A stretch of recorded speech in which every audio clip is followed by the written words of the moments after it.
bonjour à toutes et à tous, bienvenue si vous nous rejoignez sur France Info. Il y a un risque que certains élèves n'aient pas leur résultat du bac vendredi, prévient Jean-Michel Blanquer. Le ministre de l'Éducation craint des retards à cause de la grève des enseignants. Certains font de la rétention de notes, ils ne les transmettent pas au rectorat. Ils avaient jusqu'à hier pour le faire. Le nouveau délai est donc fixé à cet après-midi. Édouard Philippe entame une visite de 2 jours en Corse. Elle débute à Bastia par un entretien avec les 2 leaders nationalistes, Gilles Simeoni et Jean-Guy Talamoni. D'après eux, le gouvernement reste sourd à leurs revendications.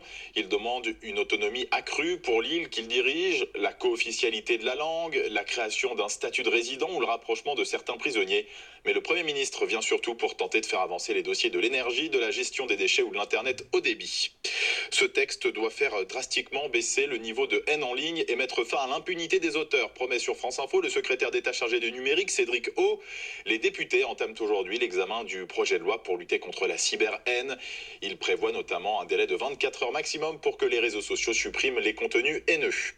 Les députés qui ont adopté le projet de loi Notre-Dame qui doit encadrer la reconstruction, il prévoit la création d'un établissement public pour gérer le financement et des dérogations aux règles qui encadrent les chantiers des monuments protégés.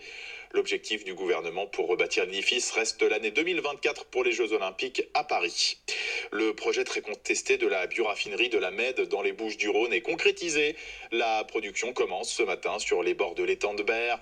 Annonce du groupe Total qui a reconverti le site industriel. Il produisait des hydrocarbures, mais le biodiesel qui va en sortir est lui aussi critiqué par les défenseurs de l'environnement.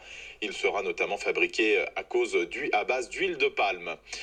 Il y a une parité homme-femme, mais pas de parité au niveau des idées, déplore sur France Info le député du Rassemblement national Louis Alliot. Réaction aux nominations hier à Bruxelles pour les postes les plus importants de l'Union européenne. La conservatrice allemande Ursula von der Leyen va présider la commission. La française Christine Lagarde, elle, dirigera la Banque centrale. Aujourd'hui, c'est au tour du Parlement à Strasbourg d'attribuer ses postes clés. Les votes viennent de commencer. L'Iran fixe un nouvel ultimatum à ses partenaires de l'accord sur le nucléaire.